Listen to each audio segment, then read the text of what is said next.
Corporation ખાતે અમે રજૂઆત કરવા આવ્યા છીએ. એમાં એક મુદ્દો એ છે કે કાલે જે 10 લોકોના મકાન તોડ્યા છે અંબિકા પાર્ક પાસે, અને એમ કીધું છે કે આ બધા નોટિસ હતા.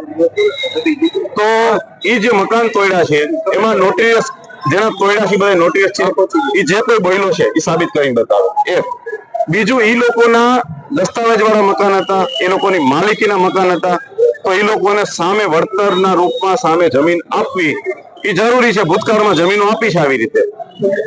ભીમરાવનગરનો જે અત્યારનો જે કિસ્સો છે જય ભીમનગર, એ લોકોનું કહેવાનું એમ છે કે અમારે પીપીપી યોજના જોતી નથી.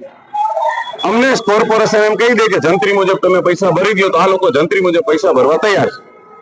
આશરે કેટલા લોકો આવે છે? આશરે 1500 લોકો. એટલે આપ સમજો કે 100% નથી ઈચ્છતા કે અમારી પીપીપી યોજના જોઈશે. પીપીપી યોજના જે છે એ સારા એરિયામાં કરવામાં આવશે. હું મારો આક્ષેપ નહીં, હું આપને કહી દઉં કે આ લોકો ભ્રષ્ટાચારી લોકો છે. અમુક લોકો અહીંયાથી છે, અમુક લોકો અહીંયાથી છે. અને ભ્રષ્ટાચાર માટેની આ યોજનાઓ છે. 700 કરોડનો પ્લોટ 100 કરોડમાં બિલ્ડરને આપવાનો. આ બધાને એક ઓલા કબૂતરખાનાની જેમ ખૂણામાં ઘુસાડી દેવાના, 20-25 માળના મકાન બનાવીને, અને બાકીની જમીન વેચીને મલાઈ ખાવાની.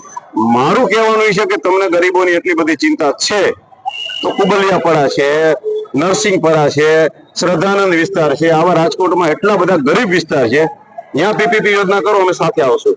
અને ત્યાં એ લોકોને સ્વચ્છ મકાન આપો ને અમે ક્યાં ના પાડીશું. પણ કોસ એરિયામાં પીપીપી યોજના કરવી એનો મતલબ ભ્રષ્ટાચાર છે. આગામી દિવસોમાં આજે આવ્યા છે અને કોઈ એક સમાજના લોકો નથી, ઝુંપડપટ્ટીઓમાં રહેતા તમામ લોકોના આગેવાનો આવ્યા છે.